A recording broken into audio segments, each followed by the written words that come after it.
Hi, we're talking truth and reconciliation today. So we can wear orange, that's great. I won't criticize anybody's desire to symbolically participate in a movement.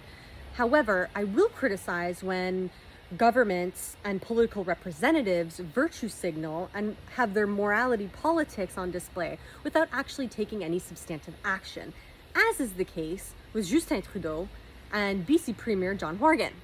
Hey, you two.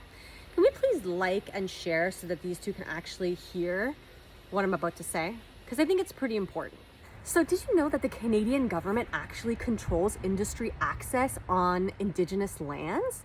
Yeah, reserves, natives on reserve don't actually legally have the right to farm, fell and mill trees, or to commodify the land in any way. And because legally they can't do so, the Crown allows itself to grant permits to third-party subsidiaries in order to extract the natural resources of these so-called unused lands. Here and now, right now, today, while Trudeau is virtue signaling about how important it is to have Native people empowered, there are communities of Native and Indigenous people, youth, elders, all sorts, that are wishing to reclaim their land and assert their sovereignty over their land. And the RCMP is there to make sure that they cannot do so. Let's take the example of the Pachidat and Dididat territories in BC. As some of you may know, forest defenders and these local Native communities are actually fighting against the logging of Canada's last old growth. The Crown has issued Tree Farm License 46 to Teal Jones Logging Company.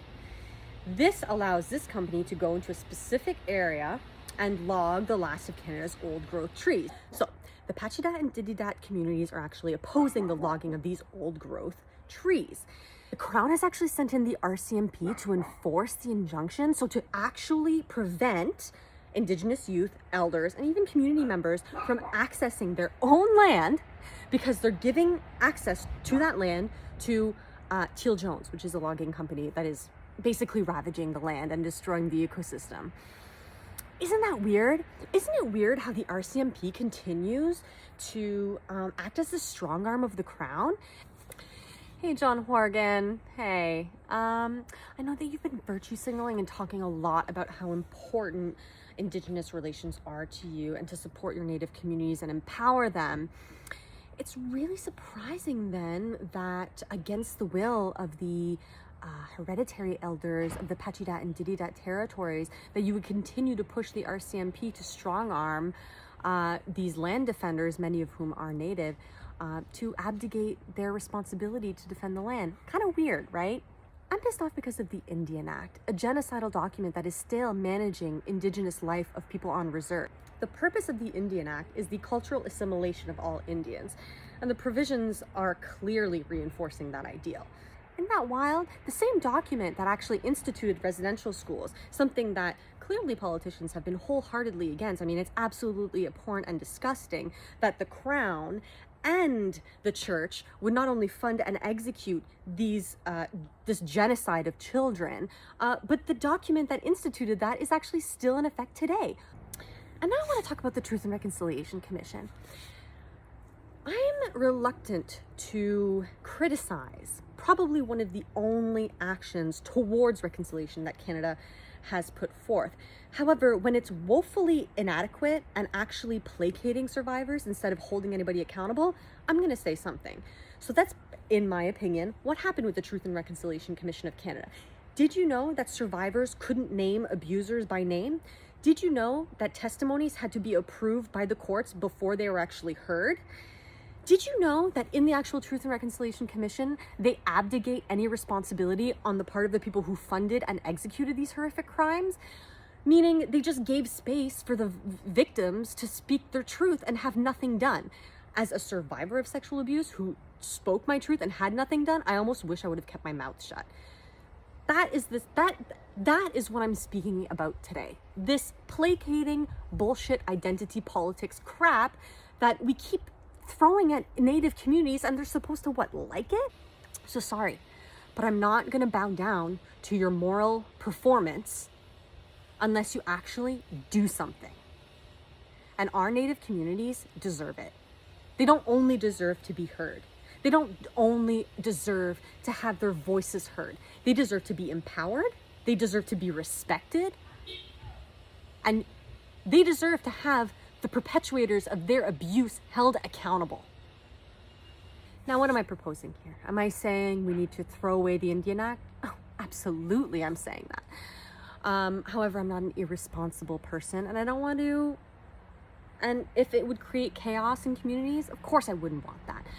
What I do think should be done is to prioritize the interests of these Native communities. Because if we're going to be virtue signaling about how important they are, and we're going to be founding our platforms on inclusivity and respect and dedication to forging bonds with these communities, that we should probably do something substantive as well.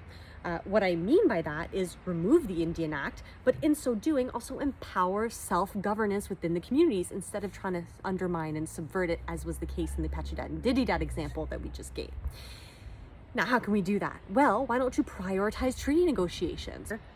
It would be possible to create a very aggressive timeline in order to facilitate the treaty process so that Indigenous communities can have access to their land, can have access to commodifying their land, and can take care of their land in compliance with whatever they decide they want to do because it's theirs.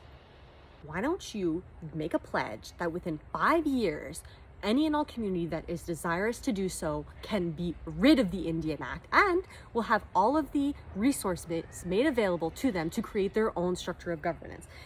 Now, these structures of governance aren't going to be created or plucked out of the ether. They're going to be just honoring the actual systems of governance that are currently on site for a lot of these communities. So please, if you want to hold the government accountable, if you want to see past these symbolic acts and see some real substantive change, like and share this video.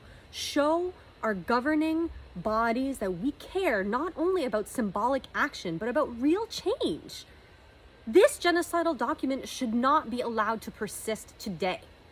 And we should be empowering our communities in systems of self-governance instead of disempowering them. And you know why we're disempowering them? Because there's corporate interests at play. Because the Crown makes money on issuing these tree farm licenses. Because the Crown, and John Horgan specifically, the representative of the Crown, have close personal relationships with the profiteers of this system. So Justin Trudeau, I challenge you. I challenge you to actually be authentic in your positioning on this issue.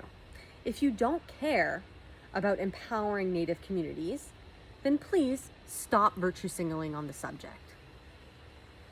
If you don't care about removing a genocidal document whose whole stated official purpose was the destruction of these communities and the subjugation of those living within these communities until they were able to assimilate, then please stop performing your morality politics for me. Because if I have to hear you say one more thing about how amazing our Native communities are and how resilient and strong and important they are without you taking any substantive action, I'm gonna lose my shit, okay?